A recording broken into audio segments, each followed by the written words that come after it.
Welcome to Heavenly Bedtime, a meditative Bible reading to help you calm your mind and gently drift to sleep.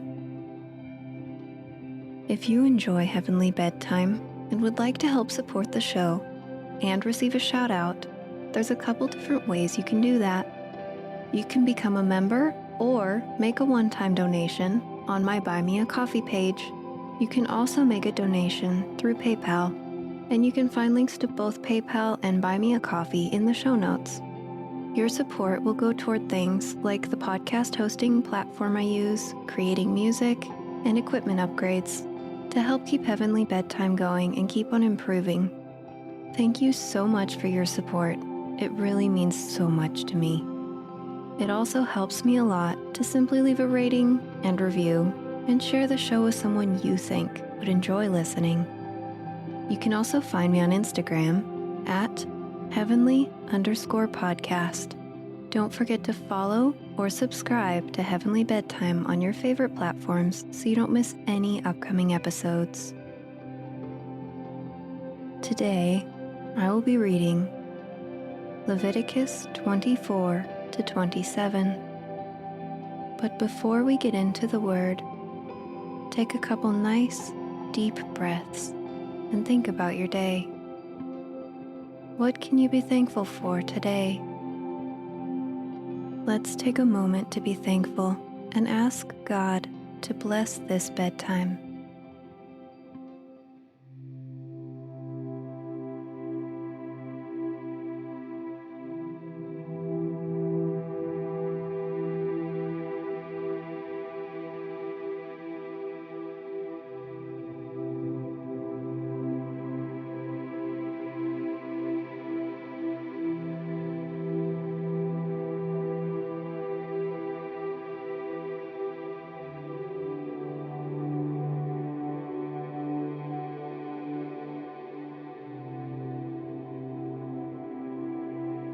The Lord said to Moses, "Command the people of Israel to bring you pure oil of pressed olives for the light, to keep the lamps burning continually. This is the lampstand that stands in the tabernacle, in front of the inner curtain that shields the Ark of the Covenant. Aaron must keep the lamps burning in the Lord's presence all night. This is a permanent law for you, and it must be observed from generation to generation. Aaron and the priests must tend to the lamps on the pure gold lampstand continually in the Lord's presence. You must bake 12 flat loaves of bread from choice flour, using 4 quarts of flour for each loaf. Place the bread before the Lord on the pure gold table, and arrange the loaves in 2 stacks, with 6 loaves in each stack.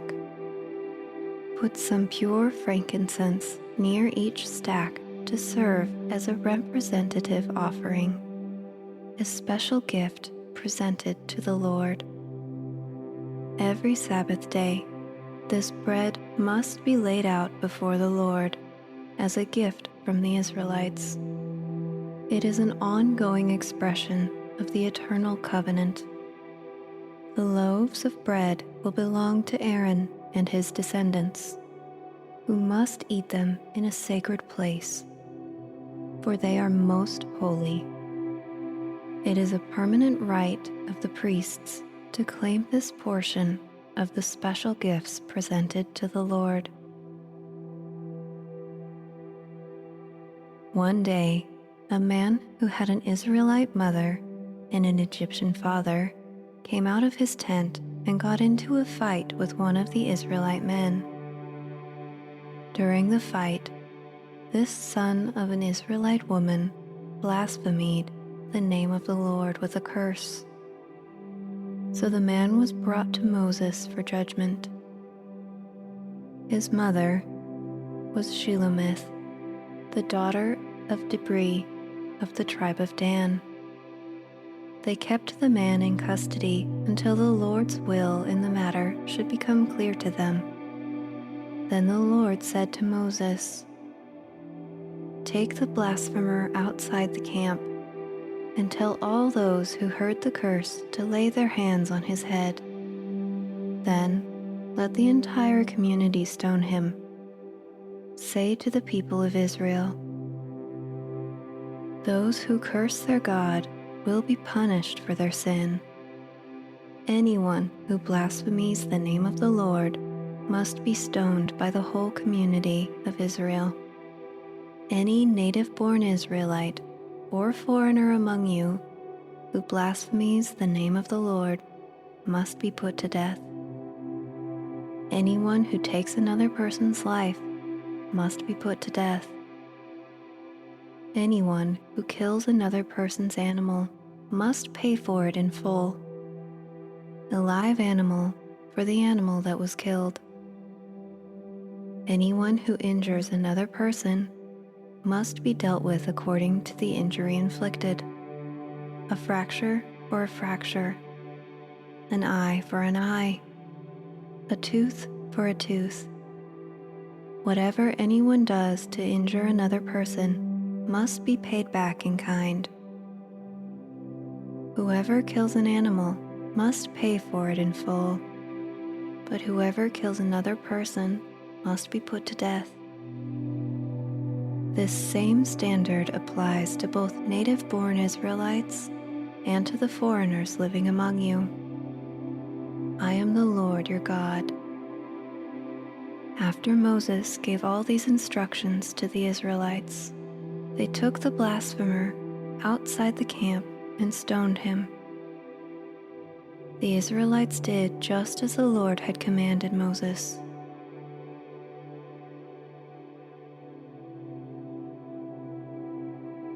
While Moses was on Mount Sinai, the Lord said to him, "Give the following instructions to the people of Israel.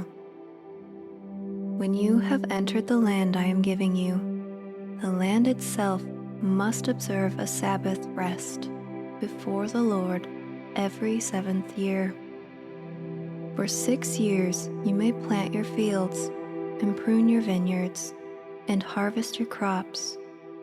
But during the 7th year, the land must have a Sabbath year of complete rest. It is the Lord's Sabbath. Do not plant your fields or prune your vineyards during that year, and do not store away the crops that grow on their own, or gather the grapes from your unpruned vines. The land must have a year of complete rest. But you may eat whatever the land produces on its own during its Sabbath. This applies to you, your male and female servants, your hired workers, and the temporary residents who live with you. Your livestock and the wild animals in your land will also be allowed to eat what the land produces. In addition, you must count off 7 Sabbath years, 7 sets of 7 years, adding up to 49 years in all. Then, on the Day of Atonement in the 50th year, blow the ram's horn loud and long throughout the land. Set this year apart as holy, a time to proclaim freedom throughout the land for all who live there. It will be a Jubilee year for you, when each of you may return to your land that belonged to your ancestors and return to your own clan. This 50th year will be a Jubilee for you. During that year, you must not plant your fields or store away any of the crops that grow on their own. And don't gather the grapes from your unpruned vines. It will be a Jubilee year for you, and you must keep it holy. But you may eat whatever the land produces on its own. In the year of Jubilee, each of you may return to the land that belonged to your ancestors. When you make an agreement with your neighbor to buy or sell property, you must not take advantage of each other. When you buy land from your neighbor, the price you pay must be based on the number of years since the last Jubilee. The seller must set the price by taking into account the number of years remaining until the next year of Jubilee. The more years until the next Jubilee, the higher the price. The fewer years, the lower the price.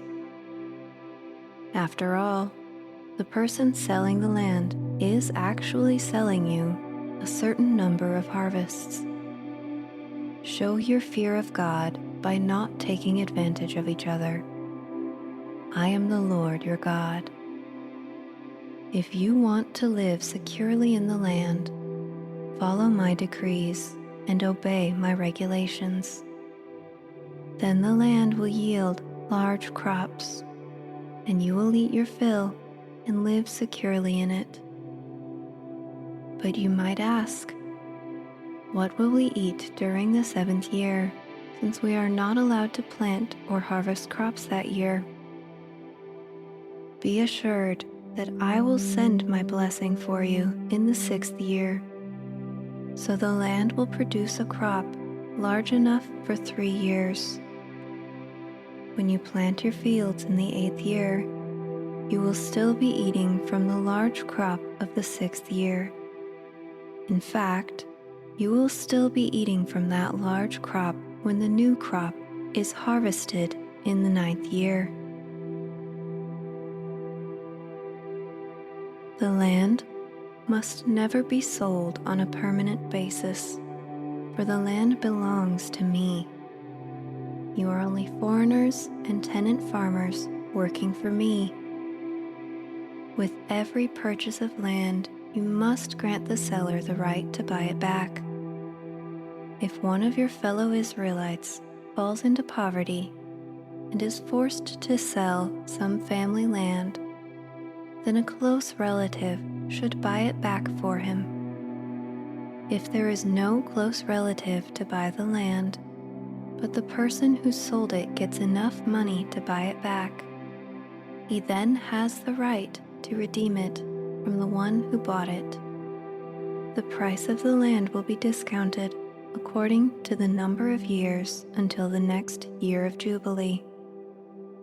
In this way, the original owner can then return to the land. But if the original owner cannot afford to buy back the land, it will remain with the new owner until the next year of Jubilee. In the Jubilee year, the land must be returned to the original owners, so they can return to their family land. Anyone who sells a house inside a walled town has the right to buy it back for a full year after its sale. During that year, the seller retains the right to buy it back. But if it is not bought back within a year, the sale of the house within the walled town cannot be reversed. It will become the permanent property of the buyer. It will not be returned to the original owner in the year of Jubilee. But a house in a village, a settlement without fortified walls, will be treated like property in the countryside. Such a house may be bought back at any time, and it must be returned to the original owner in the year of Jubilee. The Levites always have the right to buy back a house they have sold within the towns allotted to them. And any property that is sold by the Levites, all houses within the Levitical towns, must be returned in the year of Jubilee. After all, the houses in the towns reserved for the Levites are the only property they own in Israel. The open pasture land around the Levitical towns may never be sold. It is their permanent possession. If one of your fellow Israelites falls into poverty and cannot support himself, support him as you would a foreigner or a temporary resident, and allow him to live with you. Do not charge interest or make a profit at his expense. Instead, show your fear of God by letting him live with you as your relative. Remember, do not charge interest on money you lend him or make a profit on food you sell him. I am the Lord your God, who brought you out of the land of Egypt to give you the land of Canaan and to be your God. If one of your fellow Israelites falls into poverty and is forced to sell himself to you, do not treat him as a slave. Treat him instead as a hired worker or as a temporary resident who lives with you. He will serve you only until the year of Jubilee. At that time, he and his children will no longer be obligated to you, and they will return to their clans and go back to the land originally allotted to their ancestors. The people of Israel are my servants, whom I brought out of the land of Egypt, so they must never be sold as slaves. Show your fear of God by not treating them harshly. However, you may purchase male and female slaves from among the nations around you. You may also purchase the children of temporary residents who live among you, including those who have been born in your land. You may treat them as your property, passing them on to your children as a permanent inheritance. You may treat them as slaves, but you must never treat your fellow Israelites this way. Suppose a foreigner or temporary resident becomes rich while living among you. If any of your fellow Israelites falls into poverty and are forced to sell themselves to such a foreigner or to a member of his family, they still retain the right to be bought back, even after they have been purchased. They may be bought back by a brother, an uncle, or a cousin. In fact, anyone from the extended family may buy them back. They may also redeem themselves if they have prospered. They will negotiate the price of their freedom with the person who bought them. The price will be based on the number of years from the time they were sold until the next year of Jubilee. Whatever it would cost to hire a worker for that period of time. If many years still remain until the Jubilee, they will repay the proper proportion of what they received when they sold themselves. If only a few years remain until the year of Jubilee, they will repay a small amount for their redemption. The foreigner must treat them as workers hired on a yearly basis. You must not allow a foreigner to treat any of your fellow Israelites harshly. If any Israelites have not been bought back by the time the year of Jubilee arrives, they and their children must be set free at that time. For the people of Israel belong to me.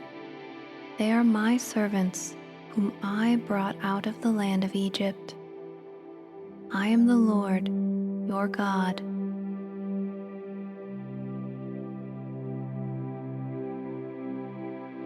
Do not make idols or set up carved images or sacred pillars or sculptured stones in your land so you may worship them. I am the Lord your God.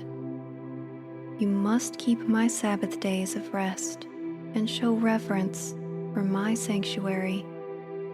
I am the Lord. If you follow my decrees and are careful to obey my commands, I will send you the seasonal rains. The land will then yield its crops, and the trees of the field will produce their fruit. Your threshing season will overlap with the grape harvest, and your grape harvest will overlap with the season of planting grain. You will eat your fill and live securely in your own land. I will give you peace in the land, and you will be able to sleep with no cause for fear. I will rid the land of wild animals and keep your enemies out of your land. In fact, you will chase down your enemies and slaughter them with your swords. 5 of you will chase 100, and 100 of you will chase 10,000. All your enemies will fall beneath your sword. I will look favorably upon you, making you fertile and multiplying your people. And I will fulfill my covenant with you. You will have such a surplus of crops that you will need to clear out the old grain to make room for the new harvest. I will live among you, and I will not despise you. I will walk among you. I will be your God, and you will be my people. I am the Lord your God, who brought you out of the land of Egypt, so you would no longer be their slaves. I broke the yoke of slavery from your neck, so you can walk with your heads held high. However, if you do not listen to me or obey all these commands, and if you break my covenant by rejecting my decrees, treating my regulations with contempt, and refusing to obey my commands, I will punish you. I will bring sudden terrors upon you, wasting diseases and burning fevers that will cause your eyes to fail and your life to ebb away. You will plant your crops in vain because your enemies will eat them. I will turn against you, and you will be defeated by your enemies. Those who hate you will rule over you, and you will run even when no one is chasing you. And if, in spite of all this, you still disobey me, I will punish you 7 times over for your sins. I will break your proud spirit by making the skies as unyielding as iron and the earth as hard as bronze. All your work will be for nothing, for your land will yield no crops, and your trees will bear no fruit. If even then you remain hostile toward me and refuse to obey me, I will inflict disaster on you 7 times over for your sins. I will send wild animals that will rob you of your children and destroy your livestock. Your numbers will dwindle, and your roads will be deserted. And if you fail to learn the lesson and continue your hostility toward me, then I myself will be hostile toward you. I will personally strike you with calamity 7 times over for your sins. I will send armies against you to carry out the curse of the covenant you have broken. When you run to your towns for safety, I will send a plague to destroy you there, and you will be handed over to your enemies. I will destroy your food supply, so that 10 women will need only 1 oven to bake bread for their families. They will ration your food by weight, and though you have food to eat, you will not be satisfied. If, in spite of all this, you still refuse to listen and still remain hostile toward me, then I will give full vent to my hostility I myself will punish you 7 times over for your sins. Then you will eat the flesh of your own sons and daughters. I will destroy your pagan shrines and knock down your places of worship. I will leave your corpses piled on top of your lifeless idols, and I will despise you. I will make your cities desolate and destroy your places of pagan worship. I will take no pleasure in your offerings that should be a pleasing aroma to me. Yes, I myself will devastate your land, and your enemies who come to occupy it will be appalled at what they see. I will scatter you among the nations and bring out my sword against you. Your land will become desolate, and your cities will lie in ruins. Then at last the land will enjoy its neglected Sabbath years, as it lies desolate while you are in exile in the land of your enemies. Then the land will finally rest and enjoy the Sabbaths it missed. As long as the land lies in ruins, it will enjoy the rest you never allowed it to take every 7th year while you lived in it. And for those of you who survive, I will demoralize you in the land of your enemies. You will live in such fear that the sound of a leaf driven by wind will send you fleeing. You will run as though fleeing from a sword, and you will fall even when no one pursues you. Though no one is chasing you, you will stumble over each other as though fleeing from a sword. You will have no power to stand up against your enemies. You will die among the foreign nations and be devoured in the land of your enemies. Those of you who survive will waste away in your enemies' lands because of their sins and the sins of their ancestors. But at last, my people will confess their sins and the sins of their ancestors for betraying me and being hostile toward me. When I have turned their hostility back on them and brought them to the land of their enemies, then at last their stubborn hearts will be humbled, and they will pay for their sins. Then I will remember my covenant with Jacob, and my covenant with Isaac, and my covenant with Abraham, and I will remember the land. For the land must be abandoned to enjoy its years of Sabbath rest as it lies deserted. At last, the people will pay for their sins, for they have continually rejected my regulations and despised my decrees.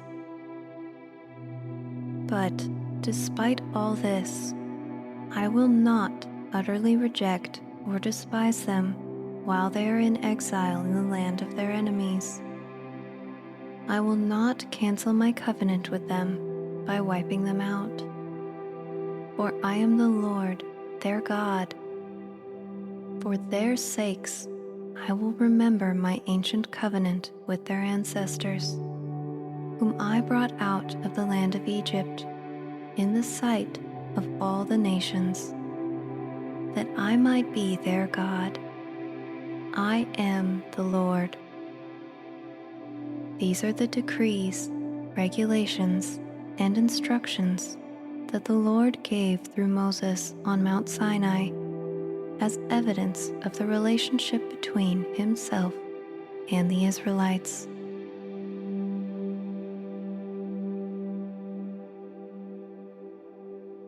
The Lord said to Moses, "Give the following instructions to the people of Israel.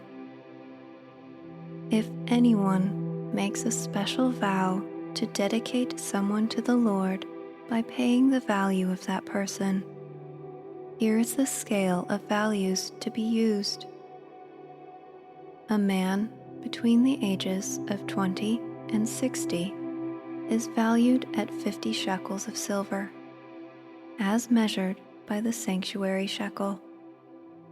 A woman of that age is valued at 30 shekels of silver.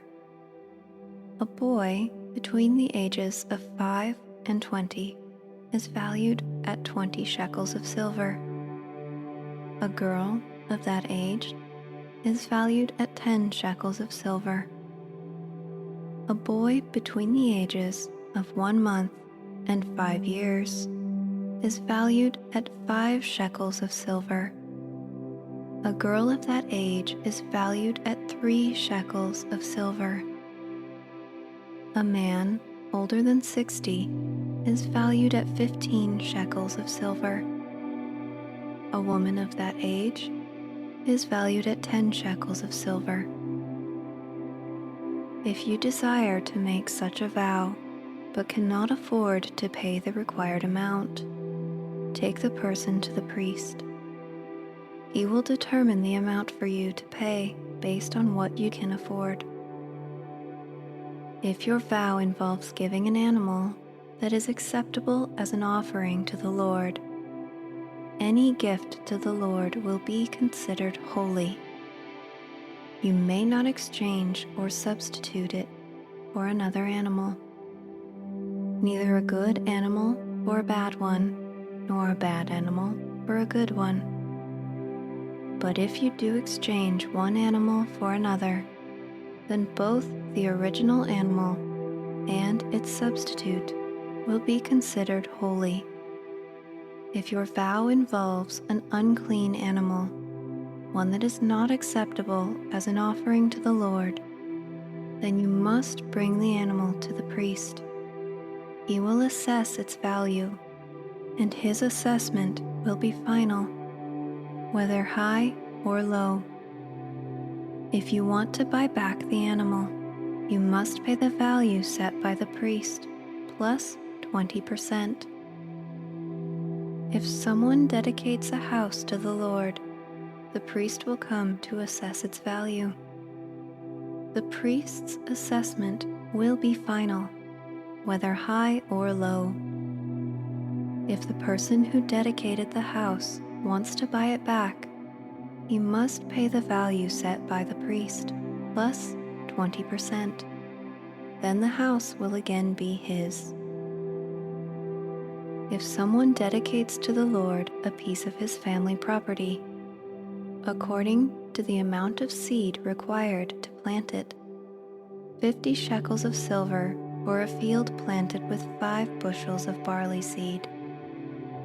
If the field is dedicated to the Lord in the year of Jubilee, then the entire assessment will apply.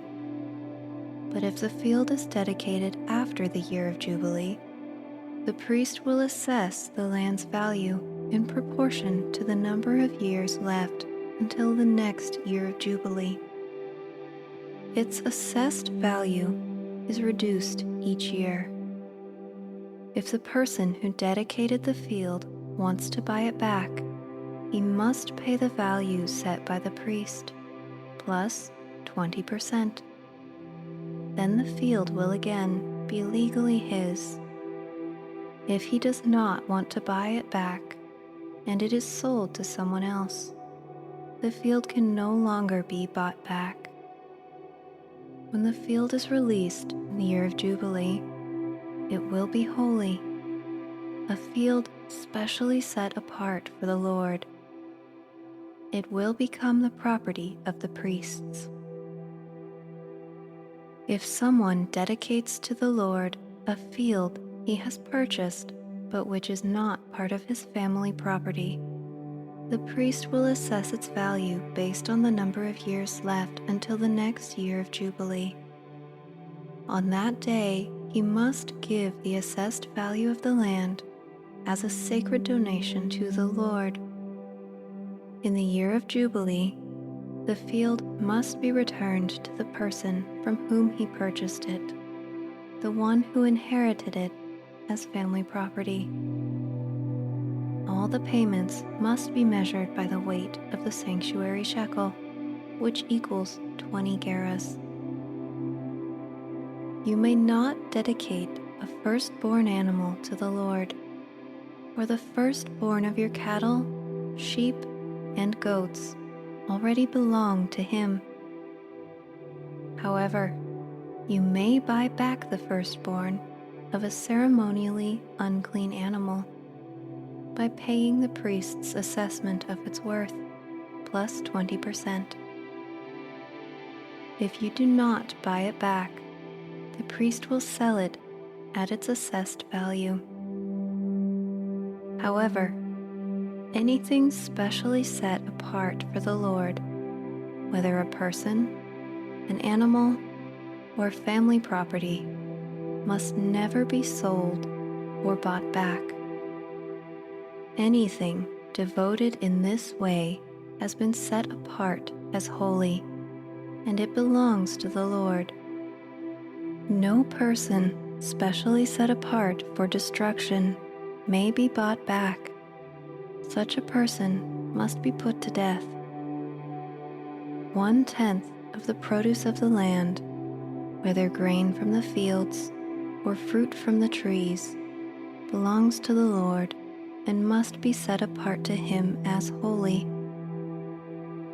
If you want to buy back the Lord's 10th of the grain or fruit, you must pay its value, plus 20%. Count off every 10th animal from your herd and flocks and set them apart for the Lord as holy. You may not pick and choose between good and bad animals. You may not substitute one for another. But if you do exchange one animal for another, then both the original animal and its substitute will be considered holy and cannot be bought back. These are the commandments that the Lord gave through Moses on Mount Sinai for the Israelites.